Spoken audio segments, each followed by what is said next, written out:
Hey guys, it is Alison Creamer, and I am with Conversations with Creamer. Today we are doing our podcast at the Veterans United office with James Walrod. It's located on, you guys are on Lynnhaven, right? We sure are. Lynnhaven. I think I call that the Mortgage Lender Row. It's like everybody is here. But today, James and I figured a really good topic would be in reference to appraisals. It kind of feels like the market is, I don't know if it's moving fast or if it's being held back, but I definitely am seeing appraisals coming in, some coming in high, some coming in severely low. So we're going to talk about some appraisal standards, things to be aware of, and maybe even some things that you need to fix on your home because we know they're going to become appraisal issues. So, James, go ahead and tell everybody who you are and do your legal disclosure. All right. So, as always, for all the compliance folks listening out there, this is James Walrod with Veterans United Home Loans, NMLS number 260324. So, appraisals. Let's see. We have 3 different types of appraisals. We have a VA appraisal, an FHA appraisal, and a conventional appraisal. And in general, the main rule of thumb is they all have to meet the value that the mortgage is for. That's exactly right. So when we go under contract for a property, anytime there's a mortgage that's going to be associated with that property, the house has to appraise for at least the contract sales price. Mm-hmm. If it appraises for more, great. That's great for the buyer. It appraises for more, nothing needs to change. If it appraises right at value, great. We've confirmed that the value is there and we can lend the money based on that. If it appraises for less, then we need to kind of figure out exactly what we're going to do and how we're going to handle that. Because the mortgage is only going to be based on the lesser of the two, the contract sales price or the appraised value. You can only get as much money as the bank thinks the home is worth. That's exactly right. So, for instance, for a VA loan, when you do 100% financing, the calculations for that base loan amount would be based on the appraised value if it was lower than the contract. Now, for a loan that you may need a down payment for, we do a loan-to-value calculation, so that would be based off of, again, the lower of the two, the contract sales price or the appraised value. So if you want to put 20% down, and that's what your loan terms say that you have to do, it would be 20% of that appraised value. Mm-hmm. Yeah, I already glossed over, James. Did you? Sorry. No, it's okay. But so in general, that's what the appraisal, that's what we're looking for. We're looking for contract sales price when an appraiser goes out there. So what we're actually going to focus a little bit on is other things that we need to be aware of when it comes to the appraisal, and this could be conditions. I have a lot of buyers who want to see as is, where is, or bank owned or distressed properties, and it's really hard to get them to understand the house still has to meet some minimum standards in order to get a traditional appraisal. Now we can do a renovation loan, and that's a whole different ballgame, but most people find that the rates on that and stuff is a little riskier. Yeah, so there are absolutely minimum standards that the appraiser is going to look for. So their main job, as we said, is to verify that the value is there, that what they're buying it for is a fair price. So they're going to use comparable sales in the area to similar homes to try to find out, is this a fair price? So that's the kind of their main role. The second thing, as you mentioned, is does this property meet minimum standards? Normally, an appraiser is looking for things like safety, security, and soundness. So we want a property to be complete.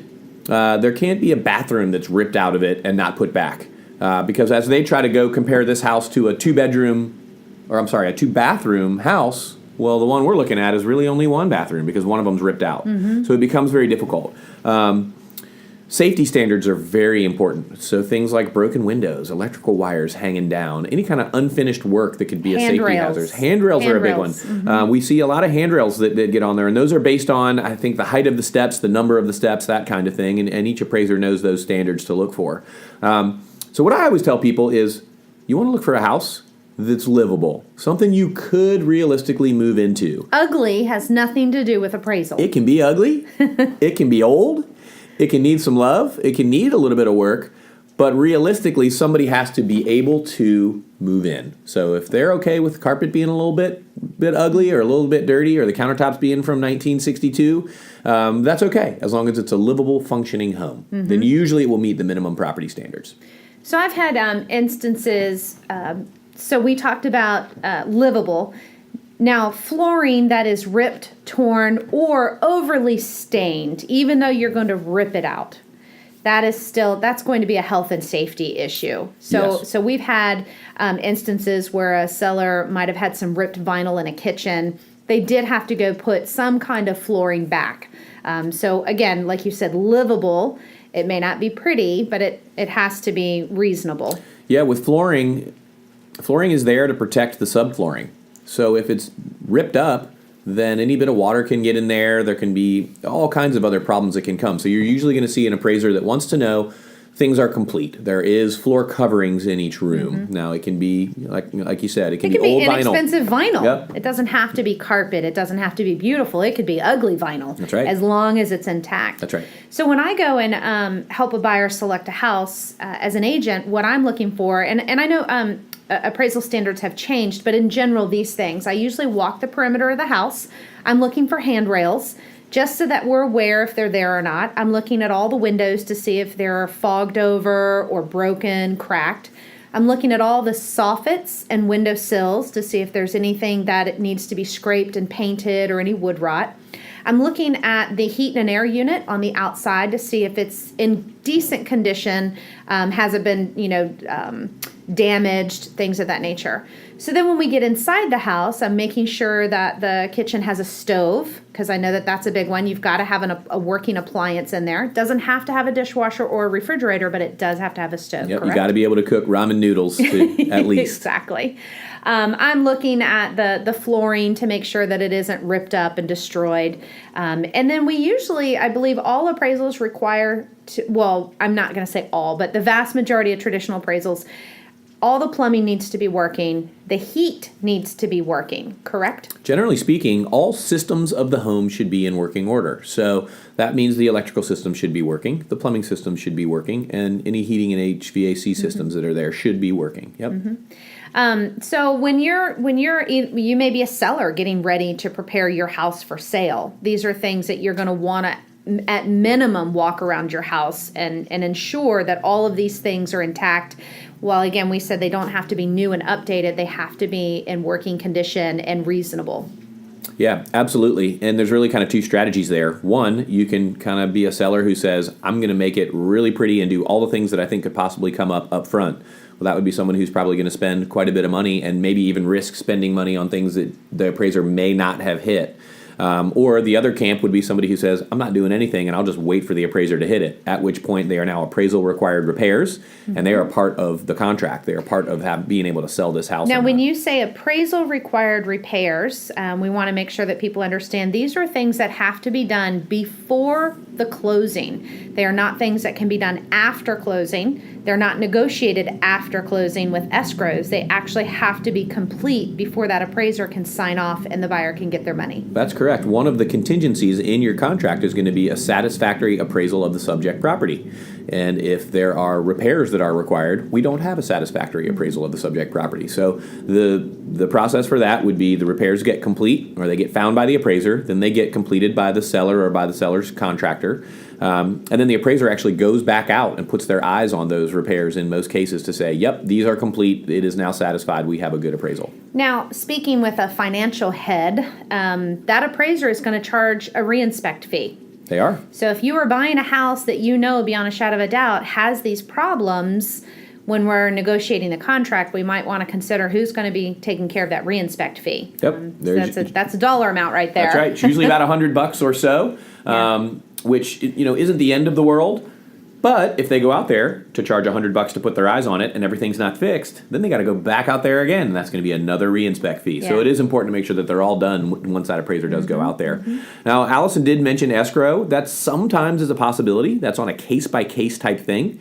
That usually depends on a repair that can't be done because weather-related, or possibly maybe the part isn't in, it's been ordered. But in most escrows, you have to actually escrow for 1.5 times the amount of the repair. So let's say the repair was $1,000 and we couldn't get this particular window in. Most of the time, the underwriter will approve that repair can be done after closing, but the seller would have to escrow for $1,500 because it's 1.5 times the repair, and most sellers don't want to do that. Which means escrow means that they can't have that money. It has to Right. sit in a third-party account until the repair is done, and then if it didn't cost $1,500, they would get the balance of it back. Correct. But if there was a glitch, it's hypothetical that they could be paying more up to that $1,500 to make sure that repair is taken care of. That's exactly right. It's always better to have the repairs done prior to closing if you can, because once you sign off on that house and close on that house, it is yours and it belongs to you. So we don't really want any, someone in the future is going to come and fix a window, because if that future repairman breaks something while he's in there, well, it's your house. Yeah. The only thing that was contracted really was the window if you do the Yeah. escrow piece. Well, let's talk really briefly, if you have information on, or I guess updated, because appraisal standards change according to markets. Say somebody is trying to sell a ranch home, and in their neighborhood there's a lot of 2 stories. So most appraisers, from what I understand, would like to have like properties. They would seek out at least 2 ranches in that proximity of the community or surrounding community of similar age and built homes. Is that correct? That's correct. So the appraiser wants to they really want 3 comparable sales within a mile of the one that we're selling or that we're buying. They can't always find that. Like you said, some neighborhoods have been built differently and there's just not a comparable there. If they can't find a comparable within a mile, then they'll go out 2 miles, then they'll go out 3 miles, then they'll go out 4 miles. As they do that, they can sometimes get into different neighborhoods, sometimes even different cities, certainly different school districts, different types of homes. And so the appraiser is doing his best when you have a unique property to find those close comparables as close as possible. So what I said was, like, if you're trying to sell a ranch, they would like to find at least 2 ranches and maybe 1 2-story. Sure. If they can find ranches, they'll comp ranches to ranches, 2 stories to 2 stories.